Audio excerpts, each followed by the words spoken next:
సచివాలయంలో మంత్రుల కమిటీ భేటీ అయింది. హెచ్సియు వివాదానికి చెక్ పెట్టేందుకు ప్రభుత్వం ప్లాన్ చేస్తున్నట్లు సమాచారం. ఇప్పటికీ డిప్యూటీ సీఎం బట్టి విక్రమార్క, శ్రీధర్ బాబు, పొంగులేటి శ్రీనివాస్ రెడ్డిలతో కమిటీ ఏర్పాటు చేశారు. కోర్టు తీర్పులను పరిగణలోకి తీసుకుంటామని ప్రభుత్వం ప్రకటించింది. హెచ్సియు కార్యవర్గం, స్టూడెంట్స్ యూనియన్స్, మేధావులు, పర్యావరణవేత్తలకు సంప్రదింపుల యోచనలో కమిటీ ఉంది. అపోహలు, ఆందోళనలకు చెక్ పెట్టే విధంగా ప్రణాళికలు సిద్ధం చేస్తోంది. ప్రతిపక్షాల ఎత్తులను చిత్తు చేసేలా సర్కారు సరికొత్త ఆలోచనలు చేయనుంది.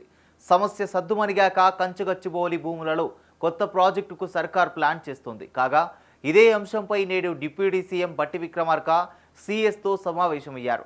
ఇదిలా ఉండగా కంచగచ్చిబౌలి భూ వివాదాన్ని పరిష్కరించేందుకు ప్రభుత్వం 3 మంత్రులతో కమిటీ ఏర్పాటు చేసింది.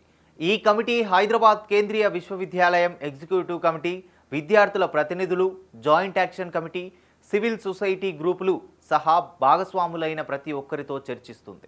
ఈ మేరకు ముఖ్యమంత్రి రేవంత్ రెడ్డి గురువారం రాత్రి ప్రకటించారు. కమిటీలో ఉప ముఖ్యమంత్రి మల్లు భట్టి విక్రమార్క, దుద్దిల్ల శ్రీధర్ బాబు, పొంగులేటి శ్రీనివాసరెడ్డి సభ్యులుగా ఉన్నారు. కంచగచ్చిబౌలిలో 400 ఎకరాల భూమిని టీజీఐఐసికి ప్రభుత్వం అప్పగించగా అక్కడ అభివృద్ధి పనులకు టీజీఐఐసి శ్రీకారం చుట్టిన నేపథ్యంలో విద్యార్థులు ఆందోళన ప్రారంభించారు. దీనిపై ప్రభుత్వం ఇప్పటికే వివరణ ఇచ్చింది. 1975లో హెచ్సియుకు కంచగచ్చిబౌలిలో ప్రభుత్వ భూమిని కేటాయించారు. కానీ భూ యాజమాన్య హక్కులు వర్సిటీకి బదిలీ చేయలేదు. రెవెన్యూ, అటవీ రికార్డుల ప్రకారం సర్వే నెంబర్ 25లోని భూమిని ఏనాడు కూడా అటవీ భూమిగా వర్గీకరించలేదు.